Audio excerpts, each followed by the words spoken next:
Education రంగాన్ని కూడా ముందుకు తీసుకెళ్తా ఉన్నాం. నలంద విశ్వవిద్యాలయం మీకు తెలుసు, ప్రపంచానికే విద్య నేర్పినటువంటి ఈ యొక్క నలంద విశ్వవిద్యాలయాన్ని పూర్తి స్థాయిలో పునరుద్ధరించడం కోసము పూర్వ వైభవం తీసుకొచ్చే విధంగా కొత్త క్యాంపస్ను నిర్మించాము. ఈ 100 రోజుల్లో దాన్ని ప్రధానమంత్రి గారు జాతికి డెడికేట్ చేయడం కూడా జరిగింది. అంతేకాకుండా ఈరోజు అతిపెద్ద నిర్ణయం, 70 సంవత్సరాలు నిండినటువంటి ప్రతి ఒక్కరికి కూడా ఆయుష్మాన్ భారత్, తెల్ల కార్డు ఉన్నా లేకపోయినా, ఉద్యోగి అయినా కాకపోయినా, రిటైర్ ఎంప్లాయ్ అయినా కాకున్నా, 70 సంవత్సరాలు ఈ దేశంలో ఉన్నటువంటి ఎవ్రీ సిటిజన్ ఈరోజు 5 లక్షల రూపాయల ఆయుష్మాన్ భారత్ వాళ్ళకు వర్తించేలా నిర్ణయం తీసుకున్నాం. ఇది చాలా పెద్ద నిర్ణయం. ఎందుకంటే చాలామంది సీనియర్ సిటిజన్స్ పిల్లలు ఇతర దేశాలకు, ఇతర ప్రాంతాలకు ఉపాధి కోసం, ఉద్యోగాల కోసం వెళ్తూ ఉంటారు. గ్రామాల్లో, బస్తీలలో ఆ యొక్క వయస్సులో ఉన్నటువంటి వాళ్ళని ఎవరు పట్టించుకోరు, వృద్ధులకు.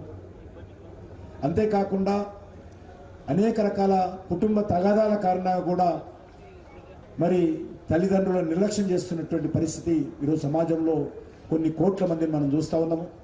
అందుకే అలాంటి వాళ్ళందరూ కూడా నేను మీ పెద్ద కొడుకును, నేను మీకున్నాను అనేటువంటి విషయాన్ని వాళ్ళకి ధైర్యం కల్పిస్తూ ఈరోజు కోట్లాది మంది వృద్ధులందరికీ కూడా ఈరోజు ఆయుష్మాన్ భారత్ కల్పించడమే కాకుండా జన ఔషధి కేంద్రాల్లో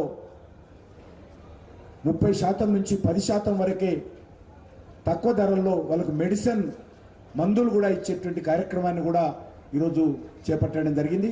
ఇది ఎందుకంటే చాలామంది పెన్షన్దారులు ఎవరైతే ఉంటారో ఆ వచ్చేటువంటి పెన్షను ఈ యొక్క డాక్టర్లకు, మెడిసిన్స్కు, ట్రీట్మెంట్కే సరిపోతుంది. కాబట్టి ఈరోజు పెన్షన్లో ₹1 కూడా వాళ్ళ ఆరోగ్యం కోసం ఖర్చు పెట్టకుండా వాళ్ళందరూ కూడా నరేంద్ర మోడీ గారు ఒక పెద్ద కొడుకుగా వృద్ధులను ఆదుకునేటువంటి కార్యక్రమానికి 100 రోజుల్లో శ్రీకారం చుట్టాడు. దీని ద్వారా 6 కోట్ల మంది వృద్ధులు ఫస్ట్ ఫేజ్లో వాళ్ళు లబ్ధి పొందుతున్నారు. తెలంగాణ నుంచి కూడా సుమారు 11-12 లక్షల మందికి వృద్ధులకు అదనంగా ఈ యొక్క ఆయుష్మాన్ భారత్ కార్డు వస్తుంది. రాష్ట్ర ప్రభుత్వంతో సంబంధం లేకుండా కేంద్ర ప్రభుత్వమే పూర్తిగా ఈ యొక్క ఆయుష్మాన్ భారత్లో మరి సహకారం అందించే విధంగా తీసుకోవడం జరిగింది.